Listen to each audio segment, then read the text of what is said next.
जय हिंद मेरे प्यारे दोस्तों आज है 8 अगस्त 2024 और आज के जितने भी महत्वपूर्ण करंट अफेयर्स होंगी और स्टैटिक जीके होंगी वो सभी हम इस वीडियो में डिस्कस करने वाले हैं। तो आइए शुरू करते हैं आज का महत्वपूर्ण current affairs with static GK दोस्तों। तो पहला प्रश्न है, राष्ट्रीय भाला फेंक दिवस कब मनाया गया है? राष्ट्रीय भाला फेंक दिवस मनाया जाता है 7 अगस्त को। अब 7 अगस्त को यह क्यों मनाया जाता है? क्योंकि 7 अगस्त 2021 को टोक्यो ओलंपिक में भाला फेंक में नीरज चोपड़ा ने स्वर्ण पदक जीता था, इसीलिए 7 अगस्त को राष्ट्रीय भाला फेंक दिवस मनाया जाता है। अच्छा दोस्तों, नीरज चोपड़ा के नाम पर एक स्टेडियम भी है, नीरज चोपड़ा स्टेडियम। ये कहाँ पर है? तो पुणे में है। अब देखो, अगस्त महीने में अब तक कौन कौन सी महत्वपूर्ण दिवस मनाए गए हैं। तो विश्व फेफड़े का कैंसर दिवस 1 अगस्त को मनाया गया। वर्ल्ड वाइड वेब डे 1 अगस्त। राष्ट्रीय पर्वतारोहण दिवस 1 अगस्त। विश्व स्तनपान सप्ताह 2024 दोस्तों 1 से 7 अगस्त। भारतीय अंगदान दिवस 3 अगस्त। अंतर्राष्ट्रीय ट्रैफिक लाइट दिवस कब मनाया गया है? तो 5 अगस्त को मनाया गया है। राष्ट्रीय हथकरघा दिवस 7 अगस्त को मनाया गया। और हिरोशिमा दिवस कब मनाया गया? 6 अगस्त को मनाया गया है मेरे प्यारे लाल एवं लालियों। दोस्तों अगला प्रश्न है, फॉर्च्यून ग्लोबल 2024 की सूची में कौन सी कंपनी प्रथम स्थान पर है? दोस्तों फॉर्च्यून ग्लोबल 2024 ने अभी 500 कंपनियों की सूची जारी की है, जिस सूची में प्रथम स्थान पर है वॉलमार्ट। प्रथम स्थान पर कौन है? वॉलमार्ट, जो अमेरिका की कंपनी दोस्तों, यूएसए यूनाइटेड स्टेट अमेरिका की कंपनी है वॉलमार्ट, जो प्रथम स्थान पर है। अमेजन भी दोस्तों अमेरिका की कंपनी है, ये दूसरे स्थान पर है। स्टेट ग्रिड ये चाइना की कंपनी है, जो फॉर्च्यून ग्लोबल 2024 में तीसरे स्थान पर है। सऊदी अरमाको सऊदी अरब की कंपनी है, जो चौथे स्थान पर है मेरे प्यारे दोस्तों। अच्छा, भारत की कौन कौन सी कंपनी ने 500 की सूची में अपना अपना स्थान लिया है दोस्तों? तो देखो, कुछ कंपनी के नाम मैं बता रहा हूं, जैसे रिलायंस इंडस्ट्रीज का स्थान 86 है, भारतीय स्टेट बैंक का स्थान 178 है, ओएनजीसी का स्थान 180 है और पेट्रोलियम कॉर्पोरेशन लिमिटेड का स्थान जो है वो 258 है मेरे प्यारे लाल एवं लालियों। दोस्तों अगला प्रश्न है, भारत किसकी सहायता से 778 किलोमीटर लंबा हरित राजमार्ग बनाएगा? दोस्तों ये जो 778 किलोमीटर लंबा हरित राजमार्ग है, ये हिमाचल प्रदेश, राजस्थान, उत्तर प्रदेश और आंध्र प्रदेश में फैला रहेगा। और यह किसकी सहायता से बनाएगा भारत? तो वर्ल्ड बैंक की सहायता से बनाएगा। इसका आंसर हो जाएगा बी दोस्तों। अच्छा दोस्तों, वर्ल्ड बैंक, तो देखो दोस्तों, वर्ल्ड बैंक इस परियोजना के लिए 500 मिलियन अमेरिकी डॉलर का ऋण प्रदान करेगा। अब वर्ल्ड बैंक करेगा तो वर्ल्ड बैंक का हेडक्वार्टर है वॉशिंगटन में। वर्ल्ड बैंक की स्थापना हुई 7 जुलाई 1944 को। और वर्ल्ड बैंक के प्रेसिडेंट कौन है? तो अजय बंगा है वर्ल्ड बैंक के प्रेसिडेंट मेरे प्यारे लाल एवं लालियों। अगला प्रश्न दोस्तों है, हाल ही में किस राज्य ने कारागार एवं सुधार सेवा विधेयक को मंजूरी दी है? हाल ही में किस राज्य ने कारागार एवं सुधार सेवा विधेयक को मंजूरी दी है? तो महाराष्ट्र ने दिया है दोस्तों। अब देखो दोस्तों, महाराष्ट्र, तो महाराष्ट्र की राजधानी क्या है? मुंबई। महाराष्ट्र के गवर्नर कौन है? सीपी राधाकृष्णन है महाराष्ट्र के गवर्नर। और महाराष्ट्र के मुख्यमंत्री कौन है? एकनाथ शिंदे। यहाँ पर राज्यसभा सीट 19 है और लोकसभा सीट 48 है। महाराष्ट्र की स्थापना हुई थी 1 मई 1960 को और गुजरात की स्थापना भी 1 मई 1960 को हुई थी। महाराष्ट्र में दोस्तों डिस्ट्रिक्ट कितने हैं? 36 हैं। विधानसभा सीट कितना है? तो 288 हैं महाराष्ट्र में विधानसभा सीट मेरे प्यारे लाल एवं लालियों। देखो दोस्तों, विधान परिषद वाले राज्य कौन कौन से हैं? तो उत्तर प्रदेश है, महाराष्ट्र है, बिहार है, कर्नाटक है, आंध्र प्रदेश है और तेलंगाना है। उत्तर प्रदेश में विधान परिषद सीट कितने हैं? 100 है। महाराष्ट्र में 78 हैं, बिहार में 75 हैं, कर्नाटक में भी 75 हैं, आंध्र प्रदेश में 50 है विधान परिषद सीट और तेलंगाना में कितना है? तो 40 है दोस्तों विधान परिषद सीट। दोस्तों संख्या ना भी याद रखे तो भी कोई बात नहीं, बस याद रखना कौन कौन से राज्य में विधान परिषद है। तो उत्तर प्रदेश, महाराष्ट्र, बिहार, कर्नाटक, आंध्र प्रदेश और तेलंगाना में। गुगामल राष्ट्रीय उद्यान, नबेगांव राष्ट्रीय उद्यान, ताडोबा राष्ट्रीय उद्यान, संजय गांधी राष्ट्रीय उद्यान किस राज्य में है? महाराष्ट्र में। साहिद्री बाघ रिजर्व, चंदोली राष्ट्रीय उद्यान, लोनार वन्य जीव अभ्यारण्य, गढ़चिरौली वन्य जीव अभ्यारण्य, मुक्ताई भवानी वन्य जीव अभ्यारण्य, सागरेश्वर वन्य जीव अभ्यारण्य किस राज्य में है? तो महाराष्ट्र में है। कोयना परियोजना कोयना रिवर पर महाराष्ट्र में है। भीमा परियोजना पवना रिवर पर महाराष्ट्र में है। जय कवारी परियोजना गोदावरी नदी पर महाराष्ट्र में है। तारापुर आणविक पावर संयंत्र दोस्तों, तारापुर आणविक पावर संयंत्र कहाँ है? महाराष्ट्र में। नासिक जो है ये गोदावरी नदी के किनारे है। लोनार झील कहाँ है? तो महाराष्ट्र में है लोनार झील। 7 टापुओं का नगर, भारत का प्रवेश द्वार और भारत का हॉलीवुड के नाम से जानते हैं मुंबई को। Tata institute of fundamental research Mumbai में है। भारतीय भूचुंबकीय संस्थान का हेडक्वार्टर मुंबई में है। छत्रपति शिवाजी अंतर्राष्ट्रीय हवाई अड्डा मुंबई में है। केंद्रीय कपास अनुसंधान केंद्र नागपुर में है। नेशनल केमिकल लेबोरेटरी का हेडक्वार्टर कहाँ है? तो पुणे में है और पुणे में ही नीरज चोपड़ा स्टेडियम है। भारतीय मौसम वेधशाला पुणे में है, जबकि भारतीय मौसम विज्ञान संस्थान दोस्तों कहाँ है? तो दिल्ली में है। पशु रोग जांच प्रयोगशाला पुणे में है। भाभा परमाणु अनुसंधान केंद्र कहाँ है? तो मुंबई में है भाभा परमाणु अनुसंधान केंद्र दोस्तों। अगला प्रश्न है, कौन सा राज्य सभी फसलों को एमएसपी पर खरीदने वाला भारत का पहला राज्य बन गया है? कौन सा ऐसा राज्य है जो सभी फसलों को एमएसपी पर खरीदने वाला भारत का पहला राज्य बना है? तो हरियाणा दोस्तों। और हरियाणा के मुख्यमंत्री कौन है और राज्यपाल कौन है? इसका जवाब दोस्तों दे दो आप कमेंट बॉक्स में। मेरे प्यारे लाल एवं लाली, देखो हरियाणा के करनाल में नेशनल डेयरी रिसर्च इंस्टीट्यूट जो है ये कहाँ है? तो हरियाणा के करनाल में है। National brain research centre Haryana के गुरुगांव में है। बुनकरों का शहर पानीपत को कहा जाता है। महाराजा अग्रसेन अंतर्राष्ट्रीय हवाई अड्डा कहाँ है? तो क्या बोलोगे आप? हिसार में है। Rajiv Gandhi thermal power station कहाँ है? तो दोस्तों याद रखना हरियाणा में है। दीन बंधु Chhotu Ram thermal power station कहाँ है?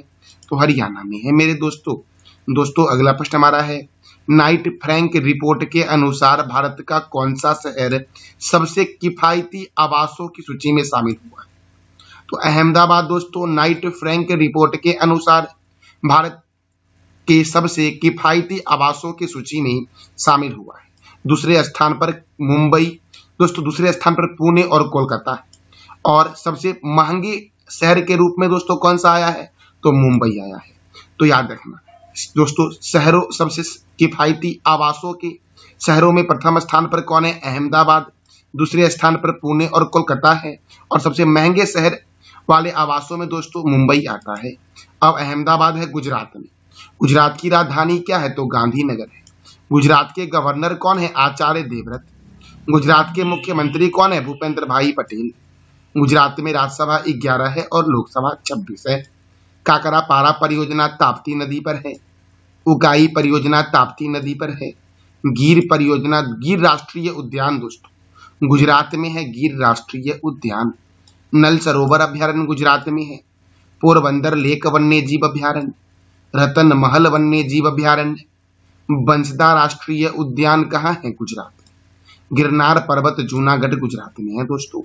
कंकरिया झील और नल सरोवर झील कहाँ है? गुजरात में। कंकरिया झील का निर्माण करवाया था कुतुबुद्दीन ऐबक ने दोस्तों। अगला प्रश्न है, हाल ही में किस देश के प्रधानमंत्री को जन विरोध दोस्तों, यहाँ पर सही कर लेना, जन विरोध के कारण, जनताओं के विरोध के कारण पद से इस्तीफा देना पड़ा और देश छोड़ना पड़ा है? तो बांग्लादेश के प्रधानमंत्री शेख हसीना को दोस्तों जन विरोध के कारण पद से इस्तीफा देना पड़ा है और देश छोड़ना पड़ा है।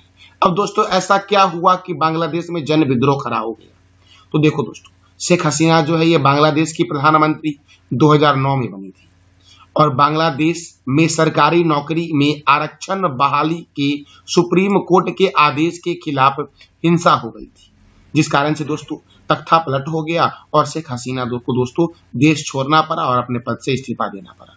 शेख हसीना के पिता और बांग्लादेश के आजादी के नायक शेख मुजिबुर रहमान की प्रतिमा को कई जगहों पर तोड़कर गिरा दिया गया।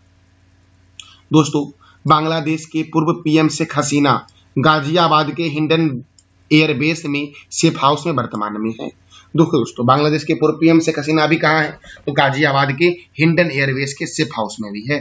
बांग्लादेश में अंतरिम सरकार के प्रमुख नोबेल पुरस्कार विजेता मोहम्मद यूनिस को नियुक्त किया गया है। दोस्तों बांग्लादेश के अंतिम सरकार के प्रमुख जो बने हैं वो कौन बने हैं, तो नोबेल पुरस्कार विजेता मोहम्मद यूनिस, दोस्तों यूनिस को नियुक्त किया गया है बांग्लादेश के अंतरिम सरकार के प्रमुख के रूप में।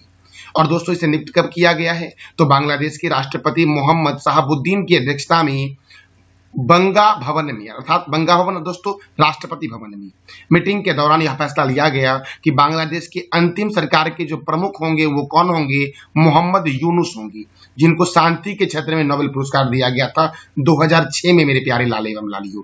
तो याद रखना बांग्लादेश के पूर्व पीएम शेख हसीना के दोस्तों इस्तीफे के बाद और देश छोड़ने के बाद बांग्लादेश के अंतिम सरकार का प्रमुख किसे नियुक्त किया गया है, मोहम्मद यूनुस को नियुक्त किया गया है। और बांग्लादेश के राष्ट्रपति दोस्तों मोहम्मद शहाबुद्दीन की अध्यक्षता में बंगा भवन, दोस्तों बंगा भवन अर्थात राष्ट्रपति भवन में मीटिंग के दौरान यह फैसला लिया गया है कि बांग्लादेश के अंतरिम सरकार के जो प्रमुख होंगे वो कौन होंगे, मोहम्मद यूनुस। मोहम्मद यूनुस को 2006 में शांति के क्षेत्र में नोबेल पुरस्कार दिया गया था, याद रखना दोस्तों। अगला प्रश्न है पी वेंकैया पुरालेख पुरस्कार 2024 से किसे सम्मानित किया गया है, पी वेंकैया पुरालेख पुरस्कार 2024 से किसे सम्मानित किया गया है, तो वी वेदाचलम को सम्मानित किया गया। दोस्तों किसे सम्मानित किया गया है पी वेंकैया पुरालेख पुरस्कार 2024 से, तो वी वेदाचलम को सम्मानित किया गया है पी वेंकैया पुरालेख पुरस्कार 2024 से। दोस्तों अगला प्रश्न है सीमा सुरक्षा बल के प्रभारी महानिर्देशक कौन बने हैं, सीमा सुरक्षा बल के प्रभारी महानिर्देशक कौन बने हैं, तो दलजीत सिंह चौधरी बने हैं। दोस्तों कौन बने हैं, दलजीत सिंह चौधरी। अब सीमा सुरक्षा बल अर्थात बॉर्डर सिक्योरिटी फोर्स का हेडक्वार्टर कहाँ है, नई दिल्ली में। इसकी स्थापना हुई 1 दिसंबर 1965 को।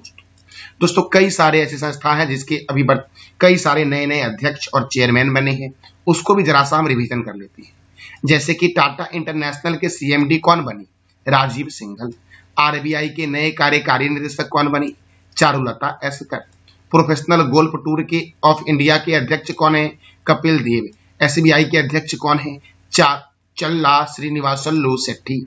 एसबीआई जनरल इंश्योरेंस के एमडी एंड सीईओ कौन है, नवीन चंद्र झा हैं। दोस्तों यूरोपीय परिषद के अध्यक्ष कौन है, एंटोनियो कोस्टा। नाटो के महासचिव कौन है, मार्क रूट। भारतीय दूरसंचार विनियामक प्राधिकरण के अध्यक्ष कौन है, Atul Kumar Chaudhary. New India insurance company के सीएमडी कौन है, गिरिजा सुब्रमण्यम। प्रेस सूचना ब्यूरो के नए अध्यक्ष कौन बने हैं, तो धीरेन्द्र ओझा बने हैं। बीएसएनएल के अध्यक्ष और प्रबंधक निदेशक कौन बने हैं, रॉबर्ट जेरार्ड रवि।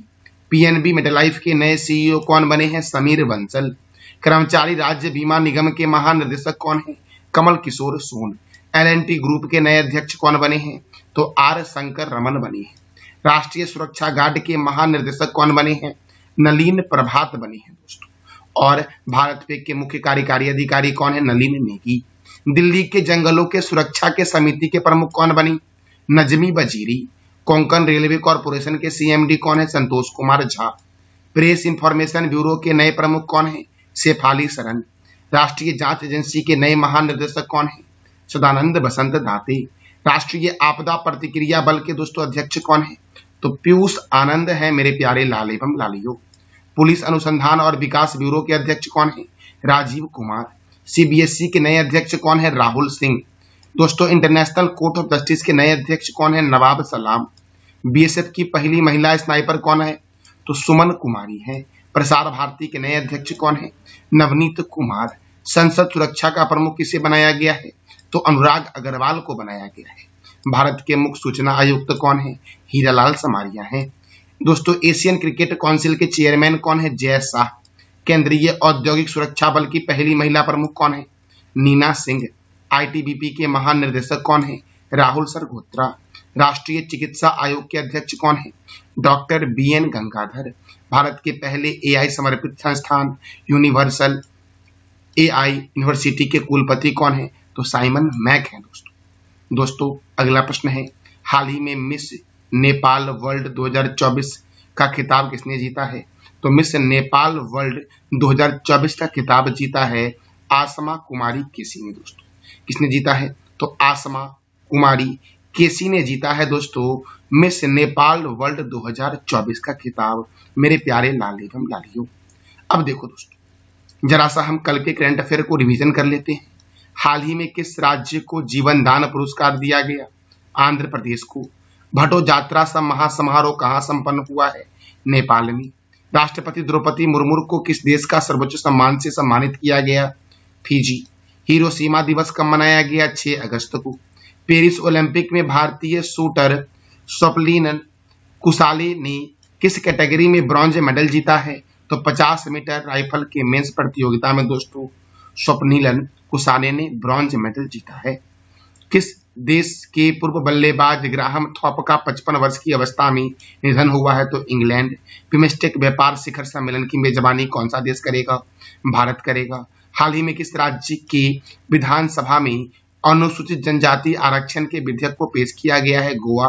हाल ही में किस राज्य के नामदफा राष्ट्रीय उद्यान में 4 छल्ले वाली तितली की प्रजाति देखी गई है? तो अरुणाचल प्रदेश में, मेरे प्यारे लाल एवं लालियों। हाल ही में किस राज्य के उज्जैन में सबसे अधिक लोगों द्वारा डमरू बजाकर गिनीज वर्ल्ड रिकॉर्ड बनाया गया है? तो क्या बोलोगे आप? मध्य प्रदेश में, मेरे प्यारे लाल एवं लालियों। दोस्तों, मैं प्रत्येक दिन आपसे वीडियो के एंड में 3 प्रश्न करता हूं, जिसका जवाब आपको देना होता है कमेंट बॉक्स में। तो कल मैंने जो प्रश्न किया था, राष्ट्रीय हिंदी विज्ञान सम्मेलन का आयोजन कहाँ हुआ? भोपाल में। राष्ट्रीय हथकरघा दिवस कब मनाया जाता है? 7 अगस्त को। मुख्यमंत्री मैया सम्मान योजना की शुरुआत किस राज्य ने की है? तो झारखंड ने की है। आज का आपका 3 प्रश्न, जिसका जवाब देना है कमेंट बॉक्स में आपको। किस राज्य को जीवन दान पुरस्कार दिया गया है? भटो जात्रा समारोह किस देश में संपन्न हुआ है? और बिम्स्टेक व्यापार शिखर सम्मेलन की मेजबानी कौन सा देश करेगा? तो ये तीनों प्रश्न का जवाब देना है कमेंट बॉक्स में आपको दोस्तों। ये था हमारा आज का महत्वपूर्ण करंट अफेयर्स विद स्टैटिक। दोस्तों, कहीं कहीं पर टाइपिंग में त्रुटि हो गई है, तो इसका पीडीएफ आपको टेलीग्राम पे मिलेगा, जहां पर उस त्रुटि को सही कर दिया जाएगा। तो दोस्तों, एक बार आप फिर से आप पीडीएफ से भी रिवीजन कर लेना, ताकि कहीं भी अगर मान लो दिक्कत आपको हो रहा है तो वहां पे आपको अच्छे ढंग से समझ आ जाएगा। तो मेरे प्यारे लाल एवं लालियों, यह जानकारी कैसी लगी आपको, इसका फीडबैक आप अवश्य देना। और अगर जानकारी अच्छी लगी तो चैनल को लाइक करें, शेयर करें और सब्सक्राइब करें। साथ साथ दोस्तों, आप मन लगा के पढ़ा करो। देखो, एक दिन चुपके से कोई रिजल्ट आपकी तकदीर के पन्नों को पलट देगा। बस उस दिन तक आप हार मत मानना और लगातार मेहनत करते रहो। थैंक यू सो मच मेरे प्यारे लाल एवं लालियों।